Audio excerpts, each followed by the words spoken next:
Hello everyone. Today we will talk about the secrets of the circus, such as theories about the moon, why Orbsman has reflection of letters, the order of the upcoming series of the digital circus, why Kane is not evil, and much more interesting information. Sit back and let's get started. Perhaps the moon is based on children's toys that say phrases like, "I love you," or "You're my best friend."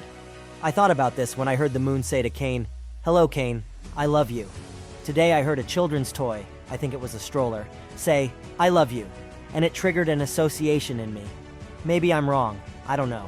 After all, the digital circus is based on children's toys from the 90s, so it would make sense, although I'm not sure if such toys existed at that time. But this is just a theory.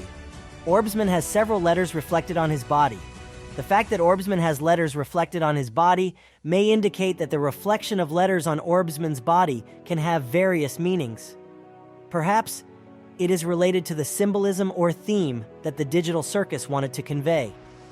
However, without additional information or context, it is difficult to accurately determine what these reflected letters might signify.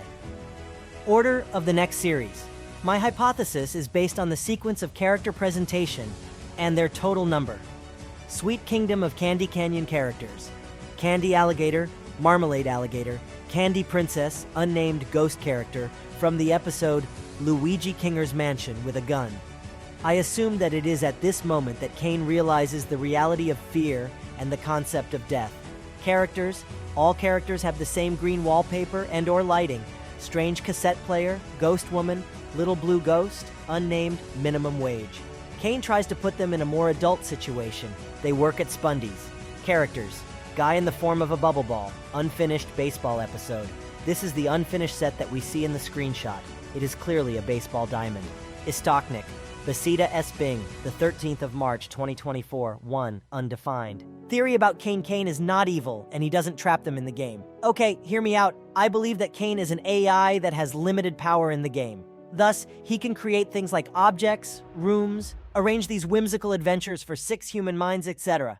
But I don't think he can change the game mechanics at all, except for fixing some minor bugs. But that could be done with a quick reset, which he can do.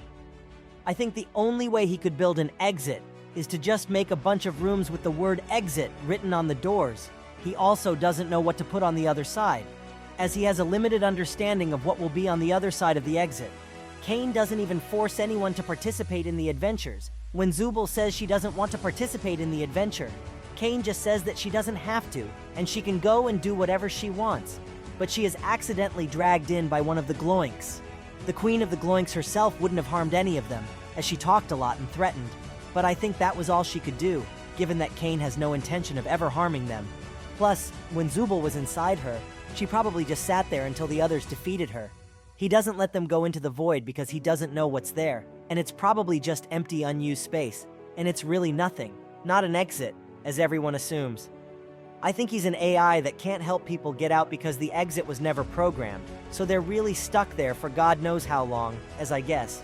Since Jack said they've been there for many years, that when you put on the headset, your mind is plugged into the digital game, and time IRL basically stops. So although some of them have been there for years, in reality, it could be a case where they were there for just a few seconds.